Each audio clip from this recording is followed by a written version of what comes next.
Hello friends, நம்ம இன்றைக்கி இதை பற்றி பார்க்க போகிறோம்னா இலக்கிய வரப்போகிற எபிசோடில் என்ன இன்ட்ரெஸ்டிங்கான சுவாரஸ்யமான விஷயம் நடக்க போகிறாங்க பார்க்க போகிறோம். வாங்க வீடியோக்குள்ளே போயிடலாம். நம்மளுடைய இலக்கிய கௌதம் ஜானகி எல்லாருமே பார்த்திங்கன்னா நம்மளுடைய கௌதம் சார், நம்மளுடைய கார்த்திக் சாரோட 2ஆம் கல்யாணத்துக்காக வந்து பொருத்தம் பார்க்கறதுக்கு வந்து ஜோசியர் கிட்ட போகிறாங்க. அந்த இடத்துல பார்த்திங்கன்னா ஜோசியர் வந்து 2ஆம் கல்யாணத்துக்கான பொருத்தம் வந்து ரொம்பவுமே வந்து பொருந்து வந்திருக்கு அந்த மாதிரி வந்து சொல்கிறாங்க. நம்ம இலக்கியாவும் கௌதம் பார்த்திங்கன்னா அந்த பொண்ணை வந்து பார்த்ததுனால பார்த்திங்கன்னா நம்முடைய ஜானகிக்கு வந்து அந்த பொண்ணை வந்து காமிக்கணும் அப்படின்றதுக்காக வந்து கோயிலில் பார்த்திங்கன்னா அந்த பொண்ணு வருவாங்கன்னு சொல்லி நம்ம ஜானகி வந்து கூப்பிட்டு போயிருக்காங்களா. நம்முடைய ஜானகி பார்த்திங்கன்னா கோயிலில் வந்து எங்கேம்மா அந்த பொண்ணு அப்படின்ற மாதிரி வந்து தேடிக்கிட்டு இருக்காங்க. நம்மளுடைய கார்த்திகை பார்த்திங்கன்னா கோயிலில் சன்னிதானத்தில் வந்து இருக்காருங்க. அதே சமயம் நம்மளுடைய ஜானகி வந்து தேடிட்டு இருக்க சமயம் அந்த இடத்துல வந்து ஒரு செயின் வந்து விழுந்து கிடையாது. ஒரு குழந்தைய வந்து தவழ்ந்து நடந்து வந்துட்டு இருக்குங்க. அப்போ பார்த்திங்கன்னா அந்த குழந்தையோட காலிலேருந்து வந்து விழுந்த செயினை பார்த்திங்கன்னா நம்முடைய பிரியா வந்து பார்த்துடுறாங்க.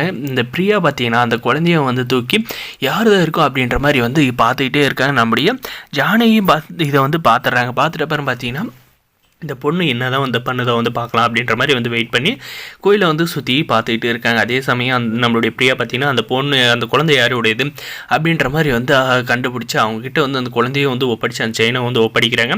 இதை பார்த்து நம்மளுடைய ஜானகி வந்து பயங்கரமாக வந்து இம்ப்ரெஸ் ஆகிட்டு இது கட்டினா இந்த மாதிரி பொண்ணை தான் வந்து கார்த்திக் வந்து கட்டணும் அப்படின்ற மாதிரி வந்து சொல்கிறாங்க. எவ்வளோ நல்ல பொண்ணாக இருக்கா, யாரும் பொருளுக்கு வந்து ஆசைப்படாத வந்து இருக்கா அப்படின்ற மாதிரி எல்லாம் வந்து ரொம்பவுமே வந்து பாராட்டி பேசுகிறாங்க. அதே சமயம் நம்முடைய இலக்கியம் நம்முடைய கௌதம் பார்த்திங்கன்னா இந்த பொண்ணை தான் நம்ம வந்து பார்க்க வந்தோம் அப்படின்ற விஷயத்தை வந்து சொல்லாத ஜானகியோட வாயிலிருந்து வந்து என்ன வார்த்தை வருது அப்படின்ற மாதிரி வந்து எதிர்பார்த்து காத்திருக்காங்க.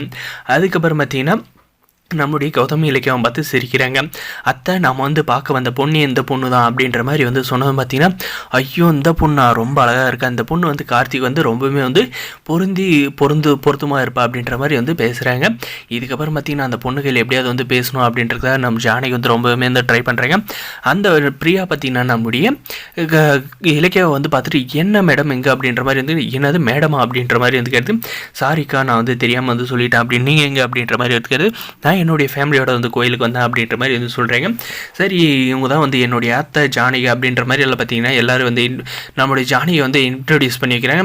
கார்த்தியை வந்து இன்ட்ரடியூஸ் பண்ண தேவையில்லை. ஏன்னா வந்து பிரியா வந்து கார்த்தியை வந்து பார்த்ததுமே வந்து இம்ப்ரெஸ் ஆகிட்டாங்க. அதே மாதிரி நம்மளுடைய கார்த்திக்கு எந்த ஒரு வார்த்தையுமே வந்து வாயிலிருந்து வரலைங்க. நம்மளுடைய பிரியா வந்து பார்த்து இதெல்லாம் பார்த்து நம்முடைய இலக்கியா கௌதம் 2 பேருமே இப்போ ஜானகி 3 பேருமே பார்த்து இவங்க 2 பேரும் வந்து ஒருத்தருக்கு ஒருத்தர் வந்து புரிஞ்சுக்குவாங்க கூடிய சீக்கிரம். இவங்களை வந்து ஒன்றா சேர்த்தி பார்க்கணுன்றத விட கல்யாணம் பண்ணி இவங்க 2 பேர் சேர்ந்து வந்தால் ரொம்பவே நல்லா இருக்கணும் அப்படின்ற மாதிரி வந்து நினைக்கிறாங்க. இதெல்லாம் வந்து கூடிய விரைவில் வந்து நடந்தால் நல்லாயிருக்கும் அப்படின்னு நினைக்கிறவங்க மறக்காத நம்ம சேனலில் வந்து சப்ஸ்கிரைப் பண்ணாதான் மறக்காத சப்ஸ்கிரைப் பண்ணி அந்த பெல் ஐக்கனை கிளிக் பண்ணி வச்சுக்கோங்க. முடிஞ்ச வரைக்கும் வீடியோவை ஸ்கிப் பண்ணாத பாருங்கள். தேங்க்ஸ் ஃபார் வாட்சிங் கைஸ்.